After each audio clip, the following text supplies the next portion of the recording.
मेरे साथ इस वक्त जुड़े हैं हरियाणा के दिग्गज बीजेपी नेता और farmer member of parliament Sanjay Bhatia. ये जम्मू आए हैं और जम्मू में क्योंकि प्रेसिडेंट के इलेक्शन चल रहे हैं, ऑर्गेनाइजेशनल इलेक्शन चल रहे हैं और आज प्रेसिडेंट के नॉमिनेशंस हुए थे प्रेसिडेंट पोस्ट के लिए यहाँ जम्मू कश्मीर यूटी बीजेपी के लिए। तो ये संजय भाटिया जी यहाँ पे आए थे।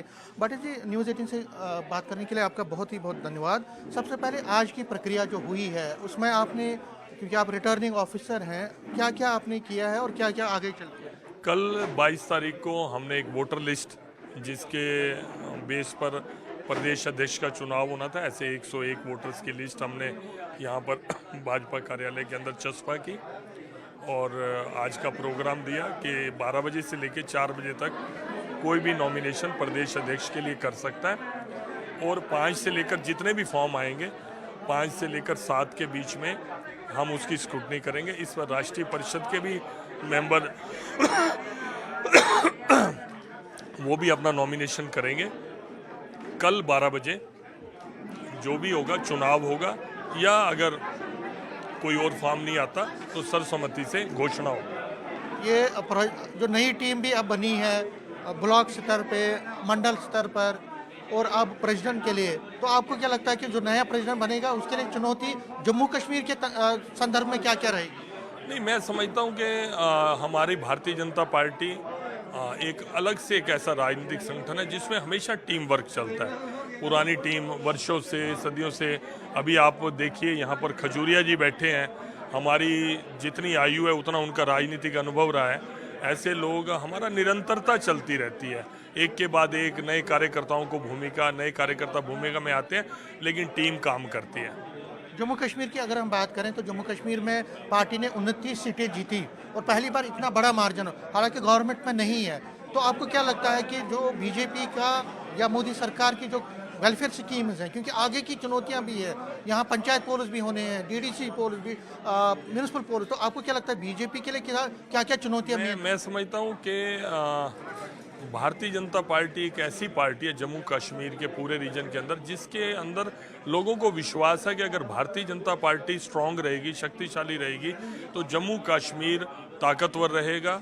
और जिस तरह के चैलेंजेस बॉर्डर एरिया होने के कारण हमारे आते हैं या सीमा पार से जिस तरह की गतिविधियां चलती हैं, भारतीय जनता पार्टी एक ढाल बनकर पूरे देश के भाव के अंदर, राष्ट्र भाव के अंदर भारतीय जनता पार्टी का प्रत्येक कार्यकर्ता काम करता है। और मोदी जी के आने के बाद जम्मू कश्मीर को पैकेज तो एक अलग बात है कि जो सुरक्षा का भाव मिला, गांव-गांव के अंदर नीचे बंकर बने, मैंने बॉर्डर एरियाज़ के अंदर जाके देखा। मैं डीडीसी इलेक्शंस में लगभग 1 महीना यहाँ पर रहा था। 33 सीटें में लोगों ने हमें 30 सीटें जितवाई जिनका दायित्व तो मेरे पास था। आप ये देखेंगे, और जहाँ तक इंडस्ट्रियल पॉलिसी आई जम्मू कश्मीर के अंदर धारा 370 हटने के बाद, लोगों का, आवाम का, जो रोज़ हम देखते थे घटनाएं होती थी, पत्थरबाजी की घटनाएं होती थी, अब देखोगे जम्मू कश्मीर के आवाम का एक विश्वास मोदी जी के लिए बढ़ा। और मैं तो पिछले दिनों एक वीडियो वायरल हुआ, यहाँ के मुख्यमंत्री हैं, उन्होंने भी मोदी जी की प्रशंसा की। उन्होंने भी कहा कि मोदी जी के आने से हमारे जम्मू कश्मीर के अंदर तरक्की हुई है। आपको क्या लगता है कि जो बीजेपी है, अगर हम बीजेपी की बात करें तो जो आपका विजन है, जो आपके प्रोग्राम्स हैं, जो आपका आइडियोलॉजी है, आपने 370 को भी खत्म कर दिया, तो आगे की चुनौतियां बीजेपी की क्या रहेंगी जम्मू कश्मीर के साथ? देखिए, बीजेपी की जो आइडियोलॉजी है उसके मूल भाव में केवल अपना देश ताकतवर बने, यहाँ के लोग खुशहाल रहें, यहाँ पर भाईचारा कायम रहे, एजेंडे में वही रहेगा। और वो चुनौती जो देश को कमज़ोर करने वाली ताकतें हैं, वो सदा से इस देश के लिए चुनौती रहे हैं और भारतीय जनता पार्टी उसको अपनी चुनौती के रूप में देखती है। दिल्ली के इलेक्शंस हो रहे हैं, आपको क्या लगता है दिल्ली में इलेक्शंस का क्या रहने वाला है? क्योंकि 27 सालों से आप पावर में नहीं है और 27 सालों में बहुत कुछ चीज़ें बदल गई। मैं समझता हूँ दिल्ली जो है हिंदुस्तान का दिल है और वहाँ पर एक ऐसा व्यक्ति जो झूठ बोलकर, र्यूमर फैलाकर, आप ये देखिए कि सत्ता लगातार प्राप्त करता जा रहा है। लेकिन अब मुझे लगता है कि पोल खुल चुकी है, दिल्ली की जनता ने मन बना लिया है कि इस बार भारतीय जनता पार्टी के नेतृत्व में ही वहाँ पर सरकार बनेगी। मैं कल वहीं पर था, आदर्श नगर विधानसभा के अंदर चुनाव में मेरी ड्यूटी लगी है, तो मैं वहीं पर था। वहाँ एक पब्लिक से, लोगों से आवाज़ आ रही है कि इस बार हम भारतीय जनता पार्टी की सरकार बनाएंगे। लास्ट में हरियाणा में नई सरकार है, क्या प्रायोरिटीज़ हैं नई सरकार की और किस तरह से जो मोदी सरकार की या मोदी जी की विजन को गांव-गांव तक लेने की जरूरत है? मैं जब 19 से 24 तक सांसद था, कई बार पार्लियामेंट्स की मीटिंग में माननीय प्रधानमंत्री जी जो बैठकें लेते थे सांसदों की, उसमें बहुत बार एग्जाम्पल देते थे हरियाणा का कि मैं जो भी स्कीम्स केंद्र से प्रदेशों के अंदर भेजता हूँ, मुझे बड़ी खुशी है। काफ़ी स्टेट्स उसको 100% लागू करते हैं, लेकिन एक स्टेट ऐसी है हरियाणा स्टेट जो उसको 150% लागू करते हैं। वहाँ के मुख्यमंत्री तब मनोहर लाल जी थे, उन स्कीम्स में और बढ़ाकर वो देते हैं।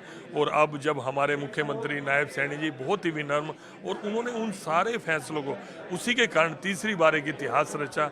भारतीय जनता पार्टी की पूर्ण बहुमत से सरकार बनी और पहले से भी ज़्यादा अच्छे प्रदर्शन से बनी। मैं समझता हूँ हरियाणा के पास अब संसाधनों की कमी नहीं है।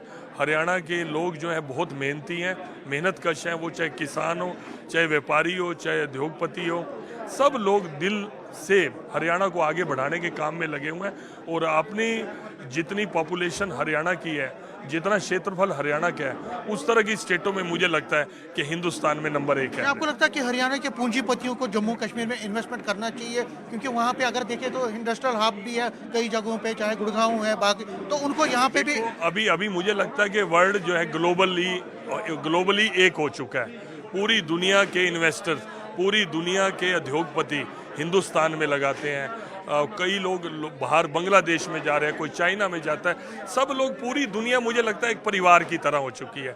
जो पंडित दीनदयाल जी का सपना था कि पूरा दुनिया एक ही परिवार है, तो यहाँ पर हरियाणा क्या और जम्मू कश्मीर क्या, ये तो पूरा हिंदुस्तान का अंग है। सब हिंदुस्तान के, एक कोई बड़ा भाई कोई छोटा भाई। तो मैं समझता हूँ कि हर क्षेत्र के अंदर जो भी अवसर मिले, चाहे वो कारोबार का मिले, चाहे व्यापार का मिले। अभी जो पॉलिसी आई, इंडस्ट्रियल पॉलिसी आई जम्मू कश्मीर की, उसके अंदर काफ़ी लोग, चाहे हरियाणा के थे, पंजाब के थे, गुजरात के थे, मध्य प्रदेश के थे, उत्तर प्रदेश, पूरी दुनिया भर के इन्वेस्टर यहाँ पर आए। तभी आज लोगों के चेहरों पर खुशहाली आएगी। जब रोजगार के अवसर बढ़ेंगे, यहाँ पर लोगों को रोजगार मिलेगा, ताकि जो ताकतें यहाँ के युवा को भड़काती हैं, बरगलाती हैं, जो अफवाहें फैलाती हैं, तो वो ख़त्म होगा उनका ये जो और उसके बाद क्या है कि एक विश्वास बनेगा जम्मू कश्मीर के अवाम का, जो कभी हिंदुस्तान मुर्दाबाद के नारे लगाते थे, पाकिस्तान जिंदाबाद के नारे, उनको लगेगा कि हिंदुस्तान। आज तो मैं कई बार देखता हूँ कि पीओके वाले, जो पाक ऑक्युपाइड कश्मीर भी है, वहाँ के लोग भी कहते हैं कि हमें हिंदुस्तान के साथ जाना है। न्यूज़ 18 से बात करने के लिए शुक्रिया। तो ये संजय पाठक जी थे, उन्होंने अपनी बात रखी और कहा कि जम्मू कश्मीर भारत का ताज है और मोदी सरकार की जो प्रायोरिटी है वो ये है कि यहाँ जम्मू कश्मीर में डेवलपमेंट हो, तरक्की हो, यहाँ लोग अच्छी तरह से ज़िंदगी बसर करें। और बीजेपी का जो विजन है, नेशनलिज्म है, पहले भारत है, फिर उसके बाद सब कुछ आता है। कैमरामैन चांद के साथ में समीर भट्ट, न्यूज़ 18 जम्मू।